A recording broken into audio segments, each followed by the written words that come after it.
তো আমি এখন আপনাদের বলে দিচ্ছি এই ফল থেকে পাম অয়েল তেল তৈরি হয়। যারা জানো না তাদের আমি বলে দিই, আমি মালয়েশিয়াতে পাম বাগানে কাজ করি আর এই পাকা পাকা পাম ফল কাটা কাজ করি। পাকা পাম ফল দেখলেই কি করব, শুধু কাটবো।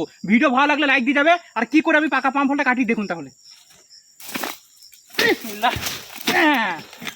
এইরকম ভাবে প্রত্যেক দিন আমি শুধু পাকা পাম ফল কাটি। ভিডিও ভালো লাগলে লাইক অবশ্যই একটা। তো আমি এখন আপনাদের বলে দিচ্ছি এই ফল থেকে পাম অয়েল তেল তৈরি হয়। যারা জানো না তাদের আমি বলে দিই, আমি মালয়েশিয়াতে পাম বাগানে কাজ করি আর এই পাকা পাকা পাম ফল কাটা কাজ করি। পাকা পাম ফল দেখলেই কি করব, শুধু কাটবো। ভিডিও ভালো লাগলে লাইক দিয়ে যাবে। আর কি করে আমি পাকা পাম ফলটা কাটি দেখুন তাহলে। এইরকম ভাবে প্রত্যেক দিন আমি শুধু পাকা পাম ফল কাটি। ভিডিও ভালো লাগলে লাইক অবশ্যই একটা। তো আমি এখন আপনাদের বলে দিচ্ছি এই ফল থেকে পাম অয়েল তেল তৈরি হয়। যারা জানো না তাদের আমি বলে দিই, আমি মালয়েশিয়াতে পাম বাগানে কাজ করি আর এই পাকা পাকা পাম ফল কাটা কাজ করি। পাকা পাম ফল দেখলেই কি করব, শুধু কাটবো।